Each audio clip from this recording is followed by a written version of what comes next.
108च म्हणी का महाराजांना कंबरच का बांधायची? अरे बाबा तुला काय करायचंय, तुझ्या पाहिजे ते कर ना, पण महाराज लोकांना येड्यात काढायला लयच लोकशाही महाराज, नादच करायचं नाही. आता आम्ही 108 घालू ना तरी 1008 घालू, टोचणार आम्हालाच आहे ते, बरं का, तुला तर नाही. माणसं नाही त्या गोष्टीचा विचार करतात, ज्याचा करायला पाहिजे त्याचा करत नाही. अरे विचार याचा करा, देह जाईल जाईल त्याशी काळोबा खाईल, याचा विचार करा आणि एवढा करा.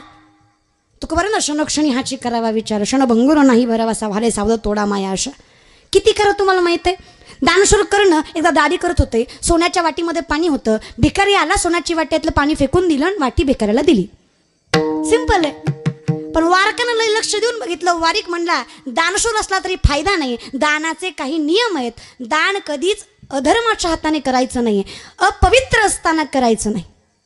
एकतर तुम्ही डाव्या हाताने दिली, वरनं आंघोळ बी नाही केली, असं दान करू नये. करणं म्हणलं मला सगळं माहित आहे, पण मी विचार केला, विचार एवढा करायचा आहे बरं का. मी विचार केला, डाव्या हातातली वाटी उजव्या हातात घेईपर्यंत जर माझा प्राण गेला असता तर माझ्या दानशूरतेला कलंक लागला असता. या विचाराने आहे त्या हाताने वाटी दिली महाराज. थोडा विचार करायचा, नाही त्या गोष्टीचं नाही करायचं.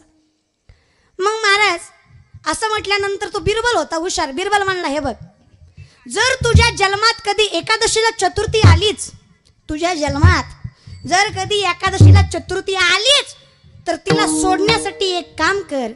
लोणी माहित आहे? लोणी लोणी लोणी आता मावल्या पांढरं पांढरं असतंय, ताक घुसळल्यावर वर येतंय, माहित आहे का?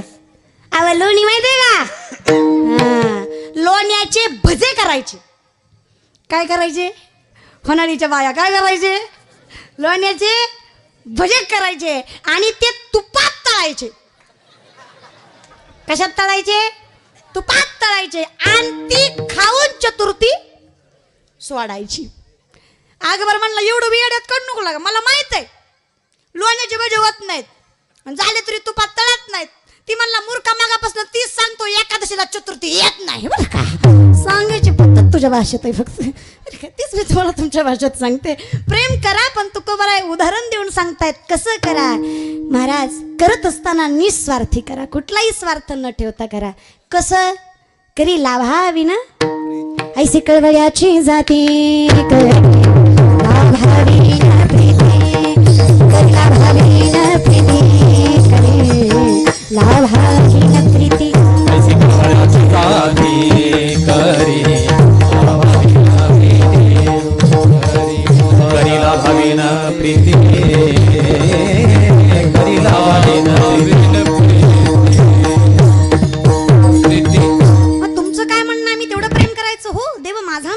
हीच माझी सत्य वाचा, दुसरं काहीच नकोय, तेवढं असलं की बस. मग ठीक आहे. मी काय म्हणतो, भगवंताने काय केलं आमच्यासाठी की आम्ही त्याच्यावर माया करायची? अरे पोटी भार वाहे त्याचे सर्वस्व हीच आहे, तुमचा सगळं तारणारा तो आहे, तुम्ही फक्त नामस्वरूपी आहात. तो करणार आहे. त्या आईनं सगळं कष्ट केलं, 9 महिने गर्भात सांभाळलं. सायन्स असं प्रूफ करतं की माय ज्यावेळेस लेकराला जन्माला घालते, तिच्या रक्ताचे 4 थेंब वाटतात, तेव्हा दुधाचे 2 थेंब तयार होतात. रक्ताचं दूध करून पाजते ती माय असते. मग एवढं सगळं करून जर तुम्हाला त्याची किंमत नसेल, माणसं म्हणतात अरे देवाला तर सगळंच आहे, ठीक आहे मायबापाची माया आम्ही करू, देवाची करायची काय गरज आहे? देवाला तर देवच आहे सगळं म्हणे, सगळंच देव आहे म्हणे, मग काय गरज आहे देवाला आमच्या मायाची? आता तुम्हाला सांगते, आई बापाला काही कमी असतं का? त्या लेकराला मोठं करणारं, त्याला नोकरी लावणारे मायबाप असतात, चलवणारा शिकवणारे मायबाप असतात. पण ज्यावेळेस लेकराला नोकरी लागते, बापाची ना आईची प्रामाणिक इच्छा असते, ह्याच्या पगारीतला ह्यानं 10 रुपये तरी मला खर्च करावा, असते का नाही? का असते? अरे अधिकार आहे, त्याला मोठं केलंय मी. पांडुरंगालाही तसंच वाटतं, काही नकोय मला, तुमचा पैसा नकोय, तुमची धन दौलत नकोय, नलगे मुक्ती धन संपदा काही नकोय मला. मग काय हवंय? थोर प्रेमाचा बुकेला हाची दुष्काळ तयाला, तेवढंच पाहिजे मला, तेवढंच द्या. मग तुम्हाला तुमची काळजी करायची नाही, तुम्ही इथे आलात ना, तुका म्हणे घालू तयावरी भार, बाहू हा संसार देवा, तुम्ही नकाच काळजी करू. कारण कसं असतं ना, आपण जर निष्ठा ठेवली ना, निष्ठा असावी बरं का, निष्ठा कुठल्याही गोष्टी, धर्मावर निष्ठा असावी, परमार्थावर निष्ठा असावी, आपल्या व्यक्तिमत्वावर निष्ठा असावी. आम्ही नाही तेच निष्ठा ठेवतो. आमची निष्ठा पुरीवर, आमची निष्ठा नाही त्या गेमवर. अरे इतकी निष्ठा या पोरांची गेमवर. मी 15 दिवसापूर्वी एक वृत्तपत्रिका वाचली. त्यामध्ये त्या पेपरामध्ये असं लिहिलं होतं, म्हणजे पेपरामध्ये बातमी तुम्ही वाही वाचलं असेल. कुंभार नावाचा एक मुलगा आहे, ज्या मुलाने बापाची गळ दाबून हत्या केली. आणि हत्या केल्यानंतर राग इतका आला होता, बापाचा जीव गेलाय तरी बापाचा एक पाय आणि एक हात बाजूला काढून ठेवला. गेलाय जीव गेल्यानंतर एवढा राग का आला? त्याचं कारण हे होतं की बापानं पोराला पबजी खेळू दिली नाही. मग जी अवलाद आपला जीव घेत असन अशा अवलादी नाही जन्माला घातल्या तरी चालतील ना. एवढं मोठं करायचं, हाडा मासाचं बनवायचं. अरे मी म्हणते पोरांनो मरा, पण मरताना असं मरा की बापानं वर मान करून तुमच्या मरणाचं कारण सांगावं. अरे आमचे संभाजीराजे गेले, अरे मरण आठवलं तरी डोळ्यात पाणी येतं, पण काय थाटात मेले महाराज. स्वतःच्या लोकांच्या दग्यामुळे मुघलांच्या हातामध्ये गेले. दोन्ही हात दोन्ही पाय साखरदानाने बांधलेले, तुळापूर तीर्थक्षेत्रावर संगमाच्या ठिकाणी बांधलेले होते महाराज संभाजीराजे. ज्या आसुडाने मारला जायचं तो आसूड खिळ्यांचा आणि तारेचा होता. एक झपका बसला की 4-5 मांसाचे तुकडे तो बाजूला ठेवून यायचा. झालेल्या जखमेला त्रास व्हावा म्हणून तिखटाची मिठाची चोळण त्याच्या अंगावर केली जायची. आता प्राण कंठापर्यंत आला होता, आता जीव जाणार होता, आता सळई नजरेत घुसणार होती. आणि शेवटचा प्रश्न मुघलांनी संभाजीराजांना विचारला, संभा क्यों मर रहे हो? हमारी एक बात मान लो, हम तुम्हें जिंदा छोड़ देंगे, इस तख्त का शहंशाह बना देंगे.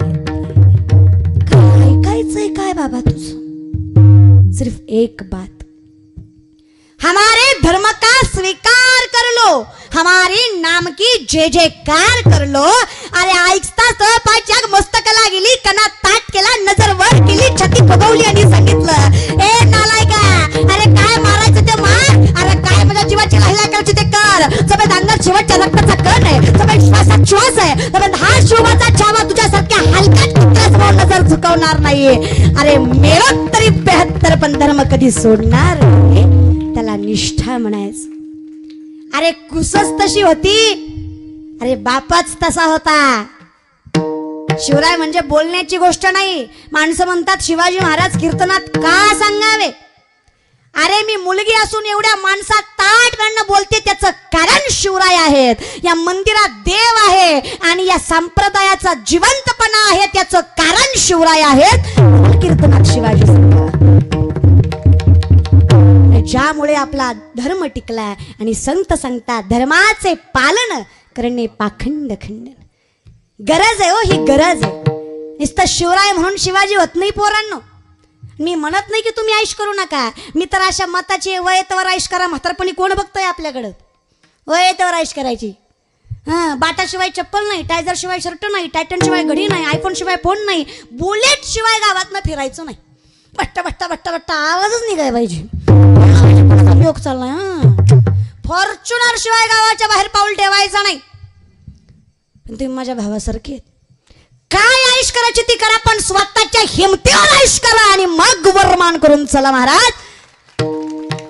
जे स्वतः जेवर जगतात ना त्याला कर्तृत्ववान म्हणतात, आणि जे कुत्रे बापाच्या जेवर तुकडे मोडतात त्याला नालायक म्हणतात. बरं का, तुमचे कसे तुम्हीच ठरवा. नालायक ही शिवी नाहीये, नालायक ही उपमा आहे. मराठी व्याकरणामध्ये उपमा हा एक अलंकार आहे. ती उपमा त्याच शब्दाला लागते ज्यावेळेस तो शब्द त्या पात्रतेचा नसेल. जो कुठल्याच लायकीचा नाही त्याला नकारात्मक उपमा लागली. मग तो कोण झाला? ज्याला काहीच कळत नाही त्याला नकारात्मक उपमा लागली. काय म्हणतात?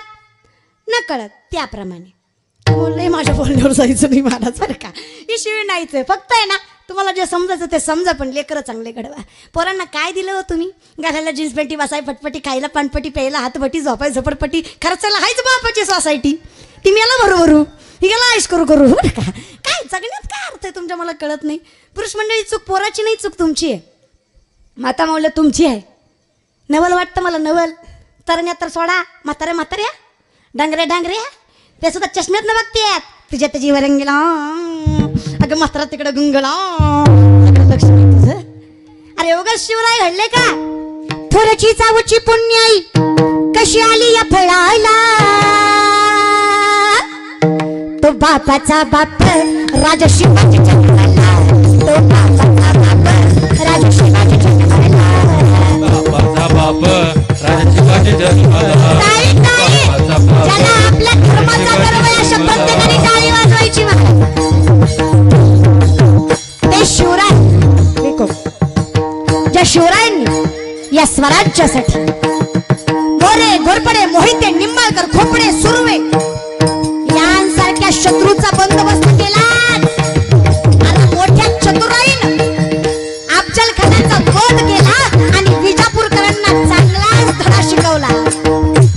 अरे शाहिस्त खानाची खोटे छाडली तर औरंगजेबाच्या हातावर तुरी देऊन आपली मुक्तता करून घेतली.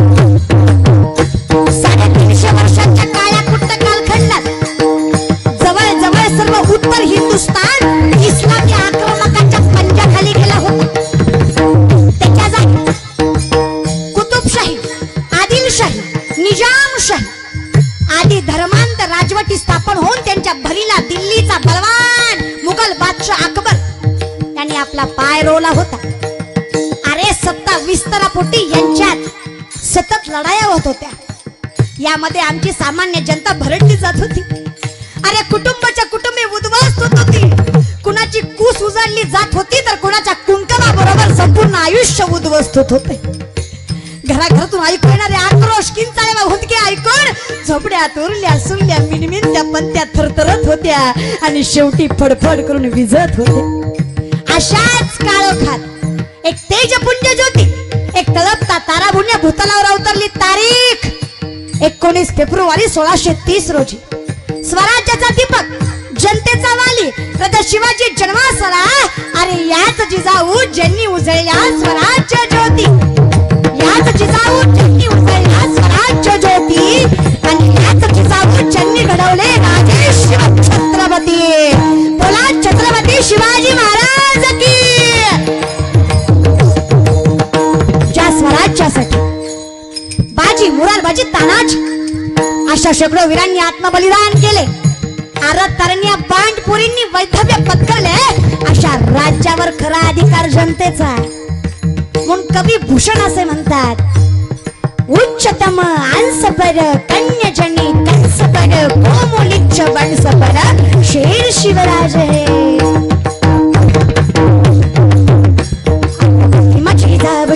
शपथ घेतली स्वराज्याची, शिकवण जन कल्याणाची जगद्गुरु तुकोबांची. शिकवण जन कल्याणाची जगद्गुरु तुकोबांची. स्वराज्याचे तोरण बांधिले त्या तोरणा केडाला, स्वराज्याचे तोरण बांधिले त्या तोरणा केडाला. तो पापाचा बाप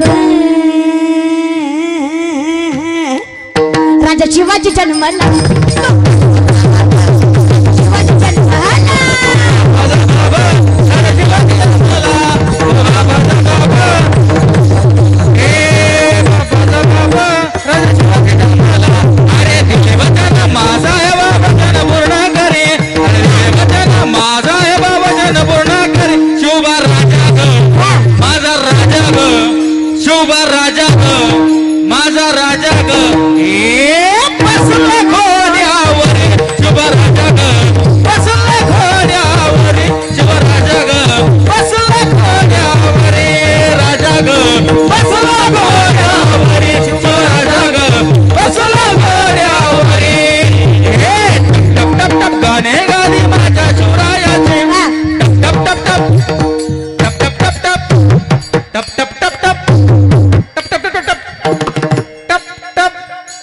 अरे टपटप गाणे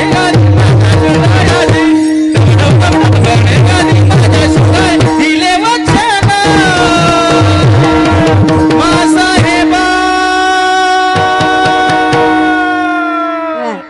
अरे अशा वाघिणीचा तो छावा हो.